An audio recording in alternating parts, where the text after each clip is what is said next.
بسم اللہ الرحمن الرحیم۔ کیا 40 سال سے اوپر کی عمر کے ہر شخص کو ایسکارٹ کی گولی روزانہ کھانی چاہیے؟ کیا یہ اس کو ہارٹ اٹیک سے بچا لیتی ہے؟ کیا جب بلڈ پریشر بہت زیادہ ہو تو کیا ڈسپرن کی گولی پانی میں ڈال کے 2 کھا لینا یہ بہت بہترین نسخہ ہے؟ کیا یہ فائدہ مند ہے بلڈ پریشر کو روکنے میں اور اس کو ہارٹ اٹیک سے بچانے میں؟ اور تیسرا یہ کہ یہ جو کہتے ہیں کہ یہ خون پتلا کرنے والی گولی ہے، تو کیا یہ خون پتلا کیسے ہوتا ہے؟ کیا خون گاڑھا کیسے ہوتا ہے؟ اور یہ ایکچولی ہوتا کیا ہے؟ اگر آپ یا آپ کے گھر میں آپ کا کوئی بھی فیملی ممبر ایسکارٹ کی یہ ٹیبلٹ استعمال کرتے ہیں، یا وہ لوپرن کی گولی استعمال کرتے ہیں، یا ڈسپرن کی گولی اگر آپ کے گھر میں کوئی استعمال کرتا ہے، تو اس گولی کے اندر جو دوا ہے اس کو ہم کہتے ہیں ایسپرن۔ ان تینوں گولیوں کے اندر یہی دوا ہے۔ مزید یہ کہ اس دوا کے استعمال کرنے کے فائدے کیا ہیں اور اس کے استعمال کرنے میں کیا احتیاط ہے اور کیا نقصانات ہیں۔ سب سے پہلے میں یہ بتاؤں کہ یہ ویڈیو بنانے کا مقصد صرف اور صرف عام پیشنٹس کی ایک رہنمائی ہے، ان کی ایک اویئرنیس ہے۔ آسان اردو کے اندر میں وہ اہم باتیں آپ لوگوں کو بتانے جا رہا ہوں جو کہ شاید میڈیکل کی زبان میں اور انگلش میں بہت سارے لوگوں کو سمجھنا آسان نہیں۔ نہ ہی اس ویڈیو کو بنانے کے لیے میرا کسی کمپنی کے ساتھ کوئی تعلق ہے، نہ میں نے کسی سے کوئی ایڈ لی ہے، نہ میں نے ان سے کوئی کسی قسم کا فیور لیا ہے۔ تو اس کے بعد میں آتا ہوں اس کی طرف۔ سب سے پہلے یہ کہ اس گولی کے اندر جو دوا ہے اس کو ہم کہتے ہیں ایسپرن۔ اس گولی کے اندر دوا کی مقدار ہے 75 ملی گرام۔ یہی ایسپرن کی گولی جو ڈسپرن ہے اس کے اندر بھی یہی گولی ہے، اور اس کے اندر جو اس کی مقدار ہے وہ ہے 300 ملی گرام۔ یہی دوا جو ہے 75 ملی گرام میں جو ہے لوپرن کے نام سے بھی آتی ہے، اور یہی گولی ایسکارٹ 150 اور لوپرن 150 یعنی 150 ملی گرام کی ڈوز میں بھی آتی ہے۔ عام طور پہ یہ گولی بہت فائدہ مند ہے، اور اس کا استعمال جو ہے دل کے مریضوں کو، انجائنا کے مریضوں کے لیے، ہارٹ اٹیک کے مریضوں کے لیے بہت فائدہ مند ہے۔ وہ افراد جن کو کہ پہلے ہارٹ اٹیک ہوا، یا ان کا بائی پاس ہوا، یا ان کو پہلے اینجیوپلاسٹی ہو چکی ہے اور ان کو سٹنٹ ڈل چکا ہے، تو ڈاکٹر ریکمینڈ کرتے ہیں کہ یہ گولی اس کو روزانہ کی بنیاد پہ ساری زندگی کے لیے کھانی چاہیے، کیونکہ ریسرچ نے یہ بات ثابت کیا کہ اس گولی کے استعمال کی وجہ سے اس کا سٹنٹ اور اس کا بائی پاس اور اس کی خون کی شریانیں اچھے طور پہ کام کرتی ہیں، ان میں خون کا بہاؤ اچھا رہتا ہے، اور اس کو مزید فیوچر میں ہارٹ اٹیک ہونے کے چانسز کو کنٹرول کرنے میں مدد ملتی ہے۔ یہ تو ہو گئی اس کی فائدہ کی بات۔ اسی طریقے سے یہ ان لوگوں کو بھی فائدہ دیتی ہے کہ جن لوگوں کو پہلے کبھی فالج ہوا ہو، لیکن فالج 2 قسم کا ہوتا ہے۔ ایک ہوتا ہے کہ جس میں کہ خون بلیڈنگ ہو گئی ہے برین کے اندر، اور دوسرا ہوتا ہے کہ خون کی رگ بلاک ہو گئی ہے۔ ایک کو ہم کہتے ہیں ہیمریجک سٹروک، اور دوسرے کو ہم کہتے ہیں اسکیمک سٹروک۔ تو یہ جو بلیڈنگ والے پیشنٹس ہیں ان کے لیے نہیں ہے، بلکہ یہ جو ہے ان لوگوں کے لیے ہے جو کہ اسکیمک سٹروک والے ہیں، ان کے لیے فائدہ مند ہوتا ہے۔ اور اس بات کا فیصلہ کہ کس مریض کے لیے یہ فائدہ مند ہے یہ ڈاکٹر ہی کرتا ہے، اور پراپر ٹیسٹ کے بعد کیا جاتا ہے۔ خود سے اس دوا کو استعمال کرنا بھی انتہائی نقصان دہ ہے۔ اب میں بات کرتا ہوں کہ یہ دوا جو ہے کیا 40 سال سے اوپر تمام لوگوں کو استعمال کرنا بہت فائدہ مند ہے؟ ایسا ہرگز نہیں ہے۔ اس دوا کو ہر شخص کو استعمال کرنے کی ضرورت نہیں ہے۔ اس دوا کو استعمال کرنے کے لیے ضروری ہے کہ وہ ڈاکٹر سے جب ملے، اور ڈاکٹر اگر تجویز کرے تو اس کو یہ دوا استعمال کرنی چاہیے۔ اور ڈاکٹر کے تجویز کرنے میں بھی جو اہم بات ہوتی ہے وہ یہ ہوتی ہے کہ وہ شخص جس کو کہ پہلے دل کا مسئلہ ہو چکا، جیسے کہ میں نے بتایا، اب کوئی ایسا شخص آتا ہے کہ جس کو شوگر یا بلڈ پریشر ہے، یا اس کو دل کا مسئلہ نہیں ہے، تو وہ اس کو استعمال کرے یا نہ کرے؟ ہرگز نہیں۔ ایسی دوا بغیر کسی وجہ کے استعمال کرنا آپ کے لیے نقصان دہ ہو سکتا ہے۔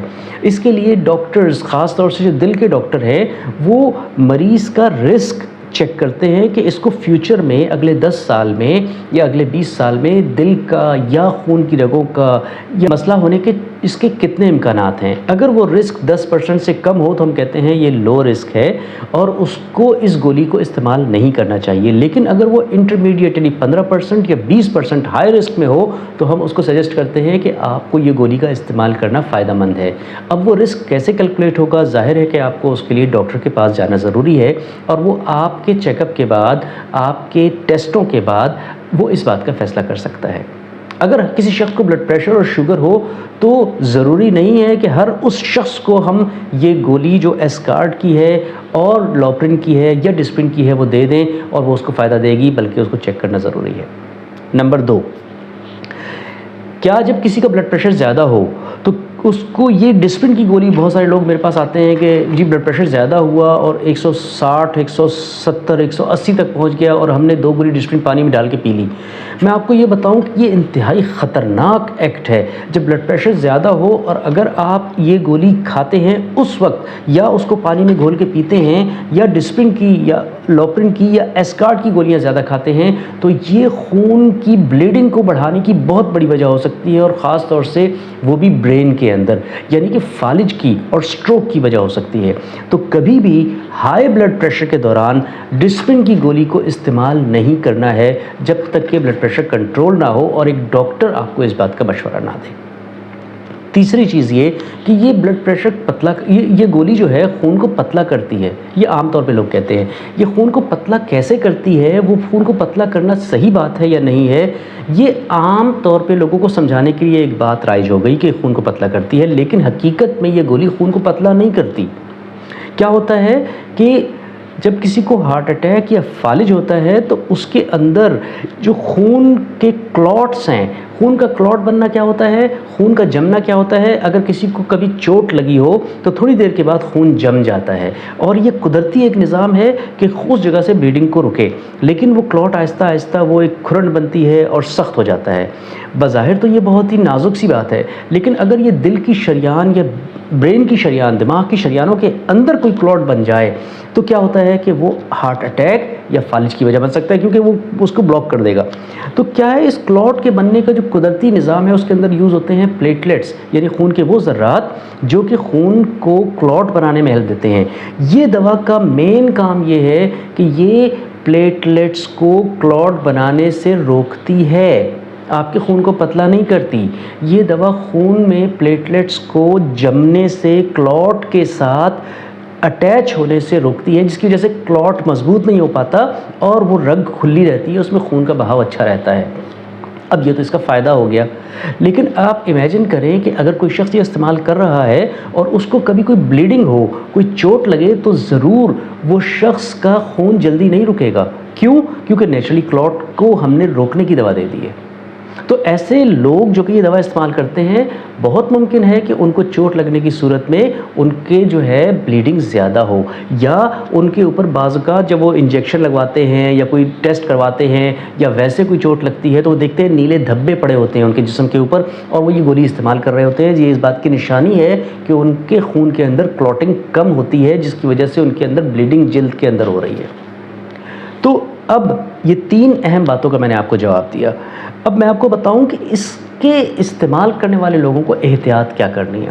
احتیاط یہ کرنی ہے کہ یہ گولی جو ہے خود سے زیادہ نہیں استعمال کرنی. ایسکارٹ کے اندر 75 ملی گرام ہے، جبکہ ڈسپرین کے اندر 300 ملی گرام ہے. یعنی کہ ایسکارٹ کی جب 4 گولیاں ہوں گی تو وہ ڈسپرین کی 1 گولی بنے گی اور لوگ 2 گولیاں کھا جاتے ہیں.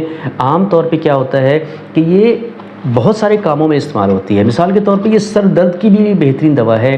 یہ جو ہے زخم کو، درد کے لیے، اس کو انفیکشن کو کم کرنے کی بھی دوا ہے، لیکن ساتھ ساتھ یہ خون کو بھی پتلا کرتی ہے.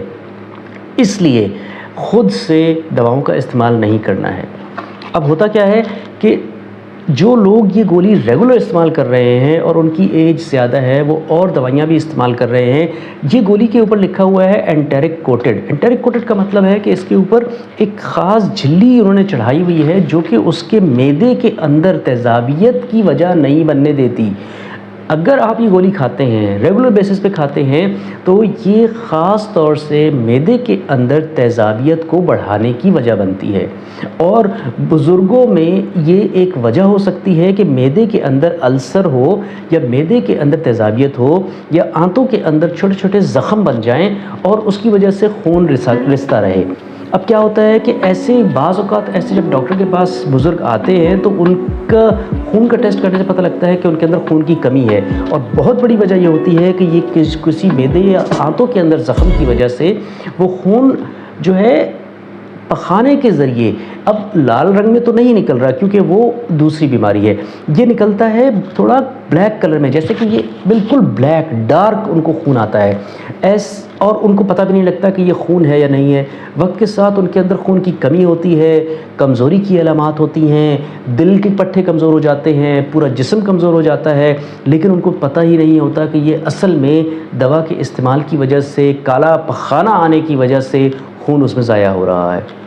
تو یہ بہت بڑی احتیاط ہے، جب بھی یہ گولی آپ کو اگر ڈاکٹر لکھ کے دیتا ہے، آپ ریگولر کھاتے ہیں، آپ نے ساری زندگی کھانی ہے، لیکن اس بات پہ نظر رکھنا ہے کہ کالا پخانہ اگر آ رہا ہے، ریگولر اپنا خون کا ٹیسٹ کرنا ہے، اور اگر ایسی کوئی علامات ہوں تو ایسی دوا ڈاکٹر عام طور پہ ساتھ لکھتے ہیں جو معدے کی تیزابیت کو کم کرنے میں مددگار ہوتی ہیں، اس دوا کا استعمال ساتھ میں ضرور کرنا ہے تاکہ معدے کے اندر زخم نہ بنے اور خون نہ بہے، اور اگر پھر بھی ہوتا ہے تو ڈاکٹر سے مل کے اس کا صحیح علاج کروانا ہے۔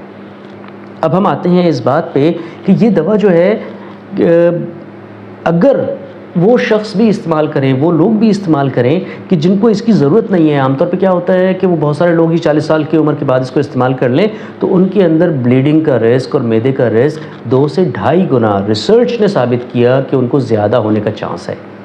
تو اس دوا کو اور کوئی بھی اور دوا کو بغیر ڈاکٹر کے مشورے کے استعمال نہیں کرنا چاہیے۔ جن لوگوں کو ڈاکٹر نے پراپر ہارٹ اٹیک کے لیے، انجائنا کے لیے، اسٹنٹ ڈالنے کے بعد، بائی پاس کی سرجری کے بعد، رگوں میں کہیں پہ بلاکیج آنے کے بعد، یا کوئی برین میں فالج ہونے کے بعد کہ جب اس کا اسکیمک سٹروک ہوا اور ان ڈاکٹروں نے لکھی، یا وہ حضرات جن کا کہ رسک انہوں نے چیک کیا اور وہ ہائی رسک لوگ ہیں، تو ان کو اس گولی کو ریگولر استعمال کرنا ہے۔ اس کے علاوہ ریگولر کسی اور کو استعمال نہیں کرنا ہے، وہ نقصان دہ ہے۔ آپ کا رسک کتنا ہے، اس کے لیے آپ کو اسپیشلسٹ ڈاکٹر، ہارٹ کے ڈاکٹر سے ملنے کی ضرورت ہے، اور تاکہ وہ چیک کرے اور وہ آپ کو اس بات کا مشورہ دے۔ مجھے امید ہے کہ یہ انفارمیشن جو میں نے آپ سے شیئر کی آپ کے لیے، آپ کے ملنے والوں کے لیے انشاءاللہ یہ فائدے کا باعث ہوگی۔ بہت شکریہ، اپنا خیال رکھیے گا۔ تھینک یو، السلام علیکم۔